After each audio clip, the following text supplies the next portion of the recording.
नमस्कार विद्यार्थी मित्रांनो, तर आजच्या 19 नोव्हेंबरच्या सर्वात महत्त्वाच्या 10 चालू घडामोडी अतिशय झटपट पाहून घेऊयात।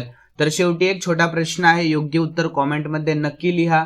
तर चला सुरुवात करूया। तर आजचा आपला पहिला प्रश्न, शेख हसीना या कोणत्या देशाच्या माजी पंतप्रधान होत्या ज्यांना नुकतेच फाशीची शिक्षा सुनावली गेलेली आहे? तर त्या होत्या बांगलादेश या। यानंतर पुढील प्रश्न, खेलो इंडिया युनिव्हर्सिटी गेम्स 2025 चे शुभंकर काय आहेत? तर खम्मा आणि धनी। यानंतर पुढील प्रश्न, तर टांझानिया या देशाचे नवीन पंतप्रधान कोण बनले आहेत? तर मविगुलू चेम्बा बनलेले आहेत। यानंतर बिबट्यांच्या निर्बीजीकरणाचा आपल्या देशातील पहिला प्रयोग कोठे होणार आहे? तर जुन्नर पुणे या ठिकाणी। यानंतर 16 ते 17 नोव्हेंबर 2025 या दरम्यान गरुड हवाई सराव 2025 कोणत्या दोन देशादरम्यान आयोजित करण्यात आला? तर भारत आणि फ्रान्स या। तर विद्यार्थी मित्रांनो, हा शॉर्ट फक्त प्रश्नांसाठी आहे, पण याच प्रश्नांचे सविस्तर स्पष्टीकरण मी मोठ्या व्हिडिओमध्ये दिलेले आहे, त्याची लिंक खाली दिलेली आहे, सर्वांनी तो व्हिडिओ पहा।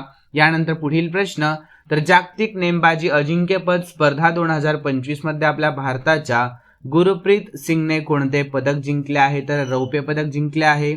यानंतर महिलांसाठी दुर्गा ड्रोन स्क्वाड्रन कोणी सुरू केले? तर BSF ने केले आहे। कोणी? तर बॉर्डर सिक्युरिटी फोर्सने।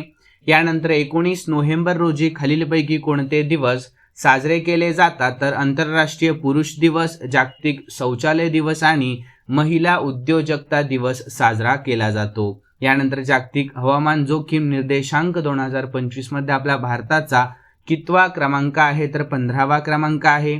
यानंतर 10वा प्रश्न, तर सुधारित भारत नेट योजना लागू करणारे भारतातील पहिले राज्य कोणते ठरले आहे? तर पंजाब हे राज्य आहे ते। त्यानंतर विद्यार्थी मित्रांनो, आपण काल झालेल्या महत्त्वाचा एक प्रश्न घेऊयात। चालू घडामोडीचा प्रश्न आहे, तर सर्वांनी या प्रश्नाचे उत्तर सांगण्याचा पुरेपूर प्रयत्न करायचा आहे। तर प्रश्न पाहून घेऊयात, मुंबई पुणे एक्सप्रेस वे किती लेनचा होणार आहे? तर सर्वांनी योग्य कमेंटमध्ये उत्तर कळवायचं आहे। आणि तुमच्यासाठी रोज असेच महत्त्वाचे प्रश्न घेऊन येत असतो मी। जास्तीत जास्त जणांनी लाईक करा, आजचा प्रश्न कमेंटमध्ये नक्की कळवा आणि स्पष्टीकरणासाठी मोठा व्हिडिओ खाली लिंक दिलेली आहे, तेथे जरूर पहा। तर चला भेटूयात नवीन व्हिडिओमध्ये। धन्यवाद।